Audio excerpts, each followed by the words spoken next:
الحمد للہ رب العالمین والصلاة والسلام علی خاتم النبیین اما بعد فاعوذ باللہ من الشیطان الرجیم بسم اللہ الرحمن الرحیم۔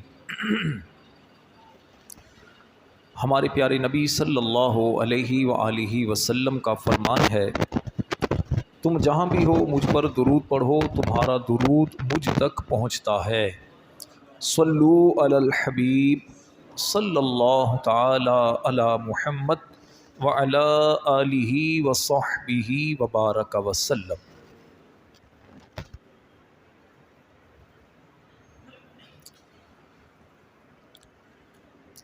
آج انشاءاللہ الکریم ذکر خیر ہوگا اللہ کے نبی حضرت سیدنا نوح علیہ السلام کے بارے میں۔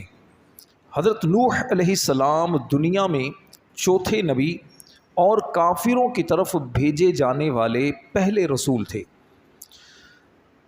طوفان کے بعد حضرت نوح علیہ السلام کی نسل سے مزید آگے انسانوں کا سلسلہ چلا، اسی لیے نوح علیہ السلام کو آدم ثانی بھی کہا جاتا ہے۔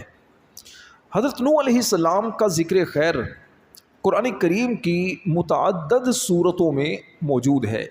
سورہ اعراف، سورہ یونس، سورہ ہود، سورہ مؤمنون اور اس کے علاوہ بھی حضرت نوح علیہ السلام کا ذکر قرآن کی کئی آیات کے اندر تفصیل کے ساتھ اور کہیں اختصار کے ساتھ بیان کیا گیا ہے۔ حضرت نوح علیہ السلام کا نام یشکر یا عبد الغفار تھا۔ عبد الغفار نام تھا یا یشکر نام تھا۔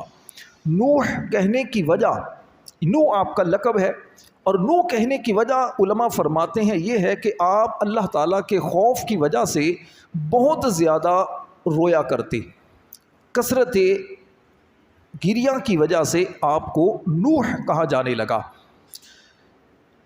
امام اہل سنت مولانا شاہ احمد رضا خان رحمۃ اللہ علیہ فرماتے ہیں کہ حضرت نوح علیہ السلام کو آدم ثانی اس وجہ سے کہا جاتا ہے کہ آپ کی نسل کے علاوہ کسی سے نسل انسانی آگے نہیں بڑھی۔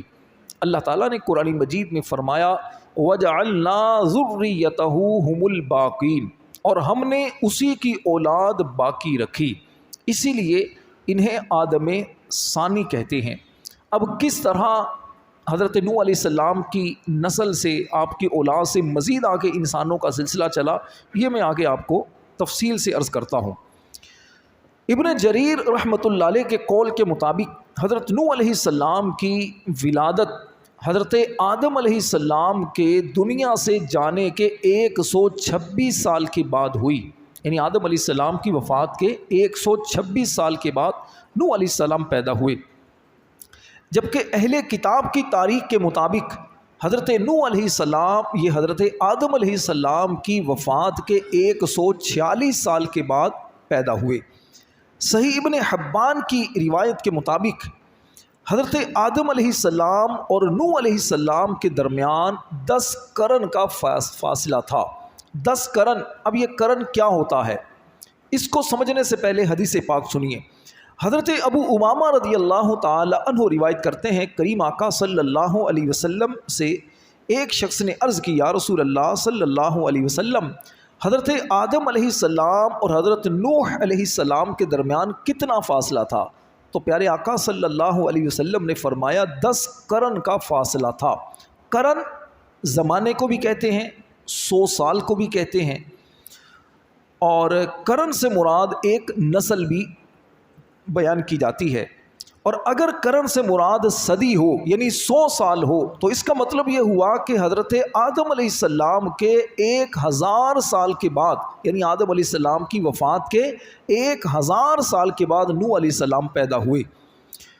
اور اسی طرح کیونکہ آدم علیہ السلام کی جو اولاد تھی، خود آدم علیہ السلام کی عمر مبارک بھی کافی تھی، پھر آپ کی اولاد بھی صدیوں زندہ رہا کرتی تھی، تو پہلے لوگوں کی عمریں بڑی بڑی ہوا کرتی تھی، بعد میں پھر عمریں چھوٹی ہو گئیں۔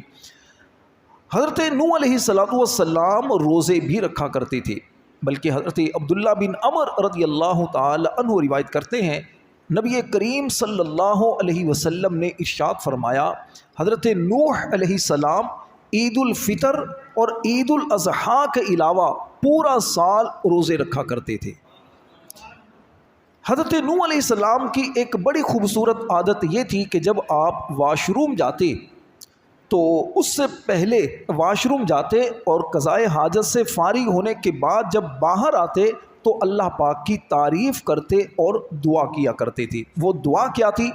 حضرت عائشہ صدیقہ طیبہ طاہرہ رضی اللہ تعالی عنہا روایت کرتی ہیں، حضور اکرم نور مجسم صلی اللہ علیہ وسلم نے فرمایا کہ حضرت نوح علیہ السلام جب بھی واش روم سے باہر تشریف لاتے تو یہ کہا کرتے تھے، الحمدللہ الذی اذاقنی لذتہ وابقى منفعتہ فی جسدی واخرج عنی اذاہ، یعنی تمام تعریفیں اس اللہ کے لیے ہیں جس نے مجھے کھانے کی لذت عطا فرمائی، اس کے فوائد کو میرے جسم میں باقی رکھا اور اس کی اذیت مجھ سے دور کر دی۔ حضرت نوح علیہ السلام کے ویسے تو بہت ساری خوبیاں ہیں، بہت سارے اوصاف ہیں، دو اوصاف جو قرآن میں آپ کے بیان کیے گئے وہ سنیے۔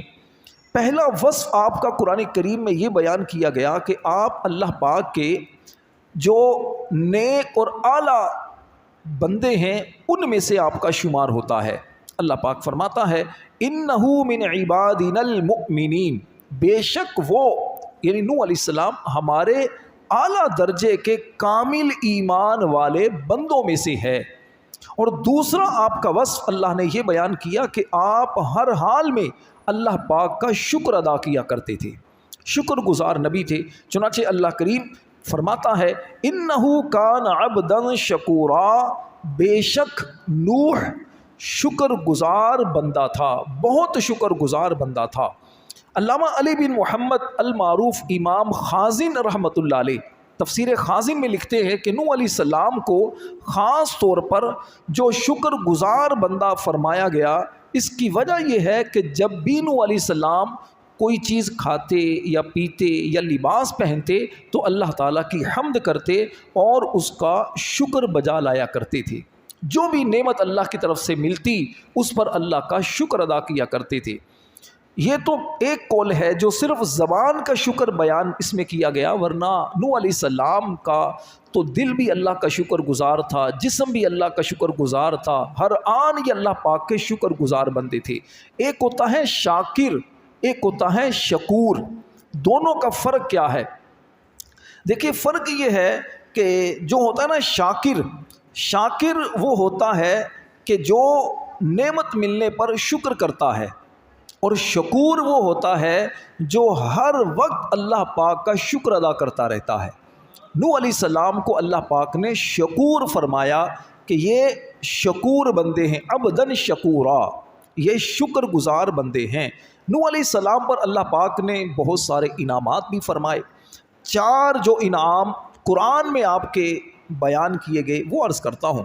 پہلا، اللہ نے آپ پر انعام یہ فرمایا کہ آپ کی اولاد کو، آپ کی نسل کو قیامت تک کے لیے باقی رکھا۔ اللہ فرماتا ہے، وَجَعَلْنَا ذُرِّيَّتَهُ هُمُ الْبَاقِينَ، اور ہم نے اسی کی اولاد باقی رکھی۔ نوح علیہ السلام کی اولاد باقی رکھی، کیسے باقی رکھی؟ حضرت عبداللہ ابن عباس رضی اللہ تعالی عنہ روایت کرتے ہیں، حضرت نوح علیہ السلام کے کشتی سے اترنے کے بعد آپ کی اولاد اور ان کی بیویوں کے علاوہ جتنے مرد و عورت تھے سب کے سب ہلاک ہو گئے، سب سے نسل آگے نہیں بڑھی، بلکہ صرف نوح علیہ السلام کی اولاد سے نسل چلی۔ نوح علیہ السلام کی اولاد کیا تھی؟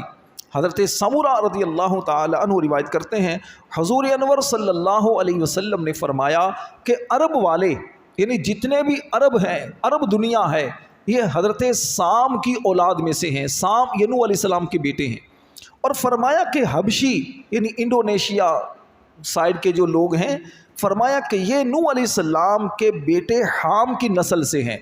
اور رومی یعنی انگریز جو گورے کلر کے اور لال لال کلر کے جو ہیں، فرمایا کہ یہ یافس کی اولاد سے ہیں۔ اور یہ تینوں حام، سام اور یافس یہ نوح علیہ السلام کی اولاد میں سے، تینوں نوح علیہ السلام کے بیٹے ہیں، یہ زندہ تھے، ان کی بیویاں زندہ تھیں، ان سے پھر نسل جو آگے چلی، اور اس کے علاوہ جو اور لوگ بھی تھے 80 افراد تھے جو کشتی میں سوار ہونے والے تھے، باقی سب سے نسل آگے نہیں بڑھی، یعنی وہ زندہ جب تک ان کی زندگی تھی زندہ رہے، اس کے بعد وہ فوت ہو گئے۔ دوسرا اللہ نے آپ کو انعام یہ دیا کہ نبوت اور کتاب آپ کی اولاد میں رکھی گئی، چنانچہ آپ کے بعد جتنے بھی نبی آئے، جتنے بھی رسول آئے، وہ سب کے سب نوح علیہ السلام کی اولاد میں سے تھے، اور تمام آسمانی کتابیں بھی اللہ پاک نے آپ کی اولاد میں سے مخصوص ہستیوں پر نازل فرمائیں، یعنی نبی پاک علیہ السلام ہوں یا حضرت عیسیٰ علیہ السلام ہوں، موسیٰ علیہ السلام ہوں یا حضرت عیسیٰ علیہ السلام ہوں، ان سب پر جو کتابیں نازل ہوئیں، اور اس کے علاوہ ابراہیم علیہ السلام، یہ سارے کے سارے حضرت نوح علیہ السلام کی اولاد میں سے ہیں۔ اللہ تعالیٰ قرآن مجید میں فرماتا ہے وَلَقَدْ أَرْسَلْنَا نُوحًا وَإِبْرَاهِيمَ وَجَعَلْنَا فِي ذُرِّيَّتِهِمَا النُّبُوَّةَ وَالْكِتَابَ، اور بے شک ہم نے نوح اور ابراہیم کو بھیجا اور ان کی اولاد میں نبوت اور کتاب رکھی۔ اس آیت میں دو رسولوں کا ذکر ہے، ایک تو حضرت ابراہیم علیہ السلام اور دوسرا حضرت نوح علیہ السلام، کیونکہ ابراہیم علیہ السلام یہ بھی تو نوح علیہ السلام کی اولاد میں سے ہیں، یعنی کہ نوح علیہ السلام کے بعد اور ابراہیم علیہ السلام سے پہلے جو نبی آئے وہ، اور اس کے بعد حضرت ابراہیم علیہ السلام کی اولاد میں جتنے نبی آئے، یہ سارے کے سارے حضرت نوح علیہ السلام کی اولاد میں سے۔ اور تیسرا انعام اللہ نے آپ کو یہ عطا فرمایا کہ آپ کا ذکر جمیل قیامت تک کے لیے باقی رکھا، یعنی آج بھی ہزاروں سال گزرنے کے بعد بھی نوح علیہ السلام کا ذکر ہر ایک مذہب سے کو ماننے والا اچھے لفظوں سے کرتا ہے۔ اللہ کریم قرآن مجید میں فرماتا ہے وَتَرَكْنَا عَلَيْهِ فِي الْآخِرِينَ، اور ہم نے بعد والوں میں اس کی تعریف باقی رکھی۔ اسی طرح حضرت نوح علیہ السلام کو چوتھا انعام اللہ پاک نے یہ عطا فرمایا کہ فرشتے، جنات اور انسان سب قیامت تک حضرت نوح علیہ السلام پر سلام بھیجتے ہیں۔ کیوں؟ کیونکہ قرآن میں اللہ پاک نے نوح علیہ السلام پر سلام بھیجا ہے۔ اللہ کریم فرماتا ہے سلام علی نوح فی العالمین، تمام جہان والوں میں نوح پر سلام ہو۔ اس کے علاوہ نوح علیہ السلام پر اللہ نے کیا کیا انعام کیے اللہ جانے، اللہ کے نبی جانے۔ اس سے بہرحال ہمارے سیکھنے کے لیے دیکھیے ایک بات یہ ہے کہ نوح علیہ السلام اللہ کے شکر گزار بندے تھے، تو ہمیں بھی چاہیے کہ ہم بھی شکر ادا کریں۔ شکر کرنے والے پر اللہ کی بہت ساری نعمتیں ہوتی ہیں، ناشکر بندے کی جو نعمتیں ہوتی ہیں وہ بھی اس سے لے لی جاتی ہیں۔ حضرت نوح علیہ السلام نے اپنی قوم کو جو سمجھایا تو آپ کے تبلیغ کا عرصہ سینکڑوں سال پر مشتمل تھا، کہا جاتا ہے 950 سال آپ علیہ السلام نے اپنی قوم کو تبلیغ فرمائی، اور آپ کافروں کی طرف بھیجے جانے والے پہلے رسول ہیں، یعنی آپ جب مبعوث ہوئے اس وقت دنیا میں کفر بہت عام ہو چکا تھا۔ ہم نے کل ذکر سنا تھا اللہ کے نبی حضرت ادریس علیہ السلام کا۔ حضرت ادریس علیہ السلام جب آسمانوں پر اٹھائے گئے تو اس کے بعد قوم کے اندر بت پرستی شروع ہو گئی، لوگ بتوں کی پوجا کرنے لگے۔ اب بت پرستی کا آغاز کیسے ہوا؟ ہو سکتا ہے عام میں سے بہت سارے لوگوں کے لیے یہ ایک نئی چیز ہو کہ بت پرستی دنیا میں شروع کیسے ہوئی۔ دیکھیے حضرت محمد بن کعب قرظی رحمۃ اللہ علیہ آپ فرماتے ہیں کہ ود اور سوا یہ دونوں آدم علیہ السلام کے بیٹوں کے نام ہیں، یہ بڑے عبادت گزار بیٹے تھے آدم علیہ السلام کے۔ جب ان میں سے ایک شخص کا انتقال ہوا تو لوگ اس پر غمزدہ ہو گئے، کسی نیک بندے کے جانے پر لوگ غمزدہ ہوتے ہیں۔ تو اب شیطان انسانی صورت میں ان کے پاس آیا اور آ کر کہنے لگا کہ تم اپنے ساتھی پر غمگین ہو؟ لوگوں نے جواب دیا ہاں۔ اس نے کہا کیا میں تمہارے لیے اس جیسی تصویر بنا دوں جسے تم نماز پڑھتے وقت اپنے سامنے رکھ لو؟ اللہ کے نیک بندوں کی تصویر کو سامنے رکھنا، نماز پڑھنا، تمہیں اس کی یاد آتی رہے گی، اس سے تمہیں برکتیں ملیں گی اور تمہارے دل کو سکون نصیب ہوگا۔ لوگوں نے کہا ہمیں ایسی چیز، یہ بات پسند نہیں کہ نماز میں سجدہ اللہ کو کرنا ہے تو ہم تصویر کو سجدہ کریں۔ شیطان نے کہا اچھا چلو سامنے نہ رکھو، مسجد میں ایک سائڈ میں رکھ لو۔ لوگوں نے کہا ہاں چلو یہ تو ہو سکتا ہے۔ تو بہرحال لوگوں نے اس شیطان نے تصویر بنا کر دی، لوگوں نے اس تصویر کو مسجد میں آویزاں کر دیا۔ اب کیا ہوا کہ پہلے تو تصویر مسجد میں رکھی گئی، اس کے بعد یہ لوگ تو چلے گئے، یعنی کہ جو اس وقت کے جو لوگ تھے، ظاہر بات ہے مرنا ہر ایک نے ہے، وہ دنیا سے چلے گئے۔ بعد میں جہالت کا دور شروع ہوا۔ نتیجہ یہ ہوا کہ پہلے تو وہ صرف تصویریں تھیں، ان تصویروں نے بتوں کی شکل اختیار کر لی، یعنی لوگوں نے بت بنا کر ان کی پوجا کرنا شروع کر دی، شیطان نے لوگوں کو اس طرف لگا دیا۔ تو اس طرح بت پرستی کا سلسلہ شروع ہو گیا۔ اس میں ہمارے سیکھنے کے لیے دیکھیے بات یہ ہے کہ دنیا کے اندر، معاشرے کے اندر ایسے کام نہ شروع کیے جائیں کہ بعد والوں کے لیے پھر آزمائش ہو جائے۔ جہالت کا دور دورہ ہے، اس کو یوں سمجھیے کہ آپ کسی جگہ جاتے ہیں، کسی بزرگ کا مزار، آپ کہتے ہیں جی بڑے اللہ والے ہیں جی، بابا جی کا مزار ہے۔ تحقیق جب کرتے ہیں تو پتہ چلتا ہے آج سے 50 سال پہلے، 20 سال پہلے کچھ بھی نہیں تھا، بس ایسے ہی کسی بندے نے تھوڑی سی ایک قبر بنائی تھی، تو اس کے بعد پہلے تھوڑی سی ایک ڈھیری تھی مٹی کی، اس کے بعد اس نے قبر کا سلسلہ کیا، بعد میں جاہل لوگ آئے، چرسی موالی قسم کے جمع ہو گئے، میلہ لگانا شروع کر دیا اور لوگوں نے اپنا سلسلہ شروع کر دیا۔ آج بھی ایسے بہت ساری جگہوں پر ہیں۔ تو اللہ والے جو ہوتے ہیں، جو بزرگ ہوتے ہیں، وہ اس طرح کے کام نہیں کرتے۔ مزارات پر جانا چاہیے، سعادت مندی سمجھ کر جانا چاہیے، لیکن جو واقعی مزارات ہوں، جہاں چرسی موالی قسم کے لوگ ہوں، جہاں بالکل سر عام بھنگ اور چرس پی جاتی ہو، جہاں نماز کا بالکل کسی کو خیال نہ ہو، تو ایسے لوگوں کے قریب بالکل بھی نہیں جانا چاہیے۔ حضرت نوح علیہ السلام کی عمر مبارک 40 سال کی ہوئی، تو اس وقت آپ کو اللہ پاک نے رسول بنا کر دنیا میں ان کے مبعوث فرمایا۔ نوح علیہ السلام اپنی قوم کو ڈراتے رہے، آپ نے ظاہری بھی، اعلانیہ بھی اور خفیہ طور پر بھی لوگوں کو اللہ تعالیٰ کی طرف دعوت دی کہ اللہ کو ایک مانو، اللہ کو خالق مانو، لیکن قوم کسی طرح بھی آپ کی بات ماننے کے لیے تیار نہیں ہوئی، الٹے سیدھے آپ پر اعتراضات قوم کی طرف سے کیے جاتے رہے۔ 3 مشہور اعتراض تھے نوح علیہ السلام کی قوم کے اور ان کی قوم کے سرداروں کے۔ پہلا اعتراض تو یہ تھا کہ دیکھو تم بھی ہماری طرح کے عام انسان ہو، تم بھی ہماری طرح کے انسان ہو، تو پھر تمہیں کیا فضیلت حاصل ہے کہ ہم تمہیں نبی مانیں۔ دوسرا اعتراض ان کا یہ تھا کہ دیکھو تمہاری پیروی جو کر رہے ہیں یہ تو غریب لوگ ہیں، غریب لوگ تمہارے پیچھے چل رہے ہیں، تو ہم تمہارے پیچھے کیوں چلیں، ہم تو پیسے والے ہیں۔ اگر تمہارے پاس دولت ہوتی، سونے کے پہاڑ ہوتے، بہت بڑے تم بادشاہ ہوتے، تو ہم تمہارے پیچھے چلتے، تو ہم تمہاری پیروی کیوں کریں۔ تیسرا اعتراض قوم کی طرف سے یہ تھا کہ دیکھیے ہمیں تمہارے اندر کوئی ایسی بات نظر نہیں آ رہی کہ جو تمہیں ہم سے زیادہ عزت والی سمجھے، جس کی وجہ سے ہم تمہیں زیادہ مرتبے والا سمجھے۔ مطلب تم بادشاہ نہیں ہو، تمہارے پاس کوئی بہت بڑی جاگیر نہیں ہے، تم بہت زیادہ اتنے طاقت والے نہیں ہو، بہت زیادہ دولت نہیں ہے، تو کس بنا پر ہم تمہیں اللہ کا نبی مانیں۔ تو یہ 3 اعتراض تھے۔ حضرت نوح علیہ السلام نے ان کو سمجھایا کہ دیکھیے بات یہ ہے کہ جہاں تک اس بات کا تعلق ہے کہ تم یہ کہتے ہو کہ تم ہماری طرح کے انسان ہو، تم ہماری طرح کے انسان ہو تو ہم تمہیں کیوں مانیں، شاید تمہاری اس سے کوئی غرض ہوگی، اسی لیے تم نے نبوت کا دعویٰ کر دیا۔ نوح علیہ السلام نے فرمایا دیکھو کیا میں نے تم سے اس دین کی تبلیغ پر کبھی کوئی پیسہ مانگا ہے، کوئی دولت مانگی ہے؟ تمہارا اعتراض تو تب بنتا نا کہ میں نے تم سے اس کے عوض کچھ پیسہ مانگا ہو، میں تو تم سے کچھ بھی نہیں مانگ رہا۔ اور دوسری بات تمہارا یہ کہنا کہ غریب لوگ تمہارے قریب کیوں آ رہے ہیں، پیسے والے نہیں آ رہے، تو ہدایت دینا رب کا کام ہے، اللہ تعالیٰ جس کو ہدایت دے دے۔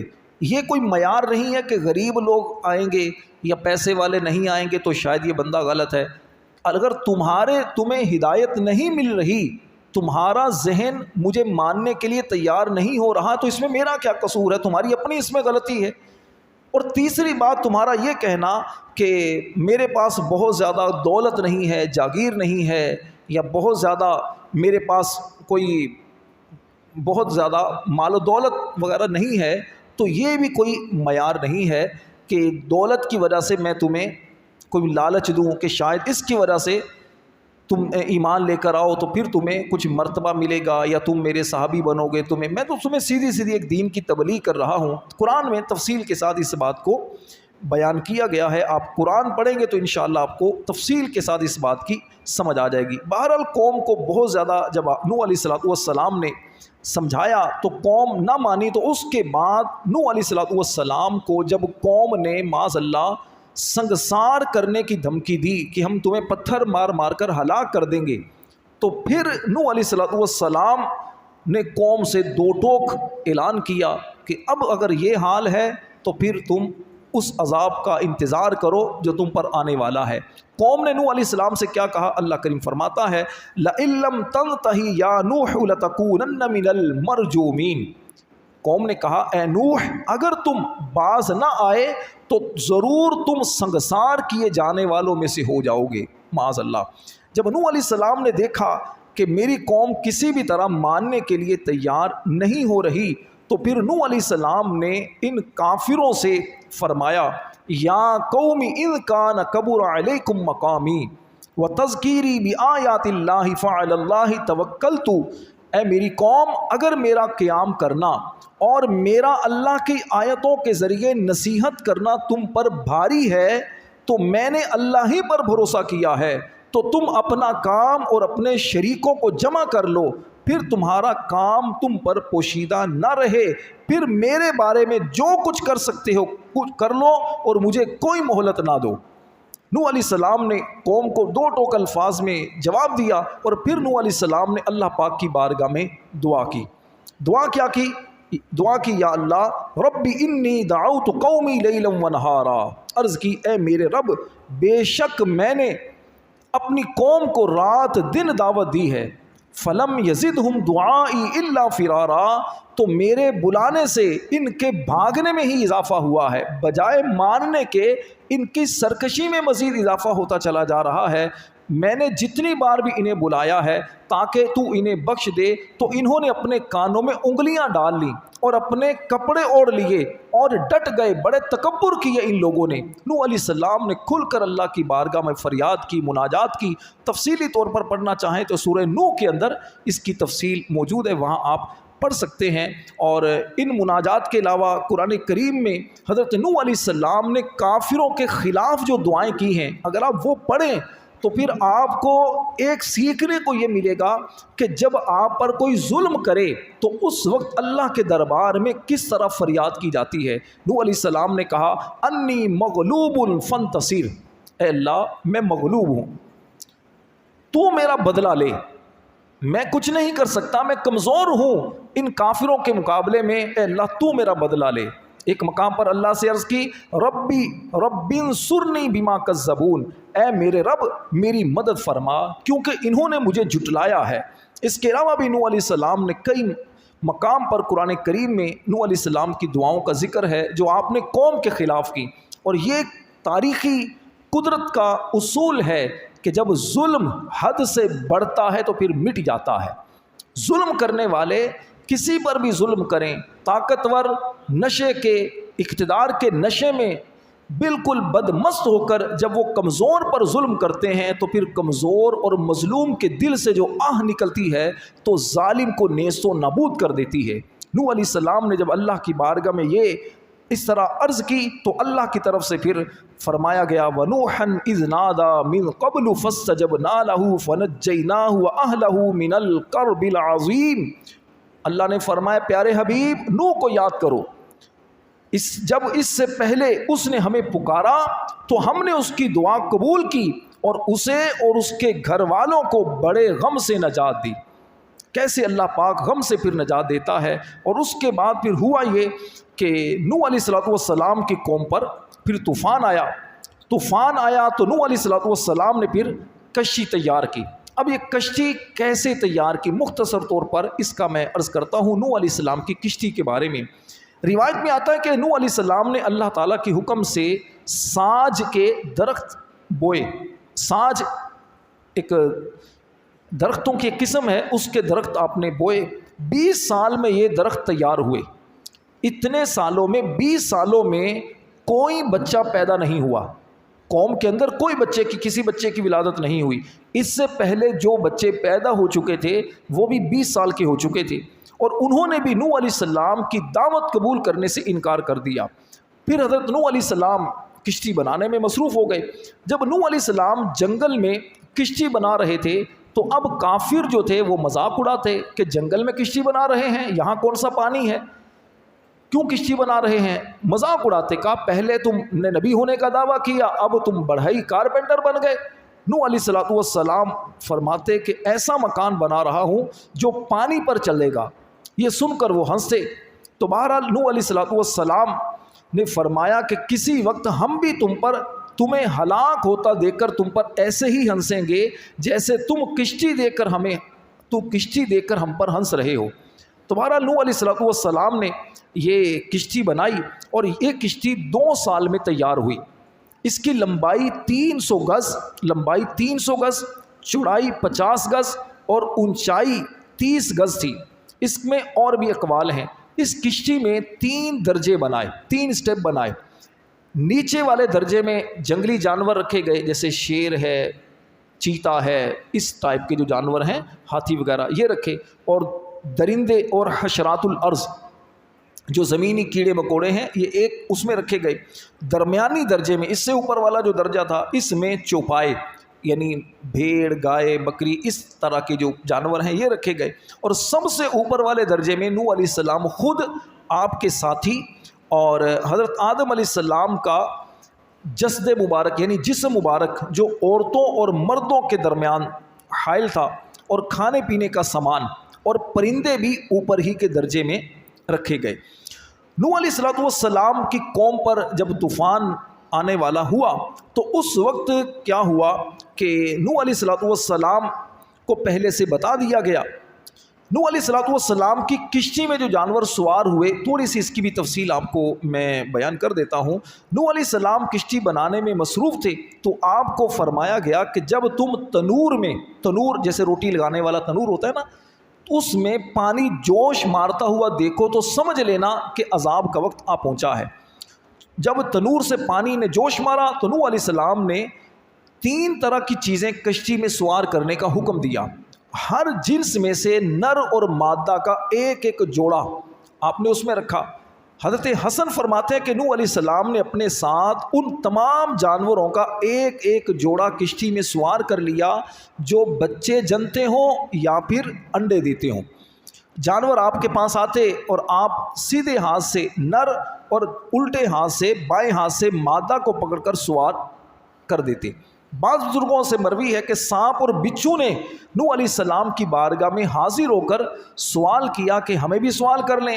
نوح علیہ السلام نے فرمایا کہ ایسا نہ ہو تمہاری وجہ سے ہم کسی مصیبت کا شکار ہو جائیں، تم کسی جانور کو کاٹ لو، کسی انسان کو کاٹ لو۔ انہوں نے عرض کی کہ آپ ہمیں سوار کر لیں، ہم آپ کو اس بات کی ضمانت دیتے ہیں کہ جو بھی آپ کا ذکر کرے گا ہم اسے کوئی نقصان نہیں پہنچائیں گے۔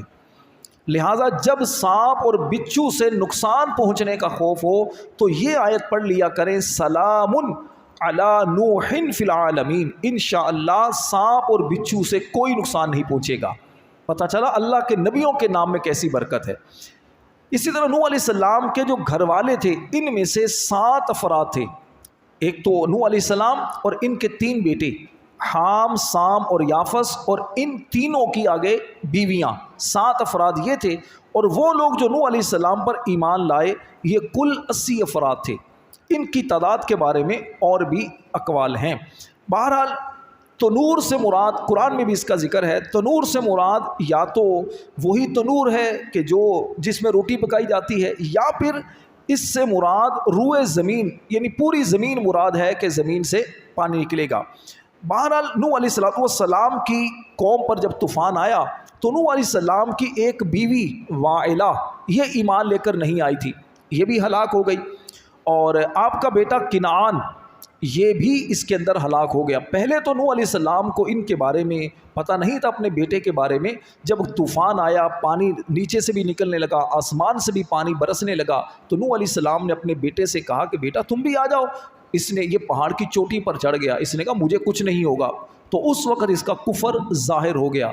تو بہرحال نوح علیہ السلام کے سامنے ہی ایک بہت بڑی لہر آئی پانی کی اور ان کے بیٹے کو بھی اس میں غرق کر دیا گیا۔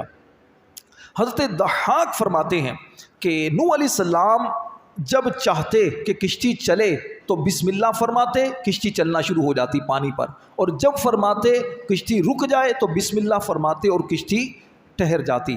اس آیت میں یہ بھی تعلیم ہے کہ بندہ جب کوئی کام کرنا چاہے تو بسم اللہ پڑھ کر شروع کرے تاکہ اس کی برکت حاصل ہو۔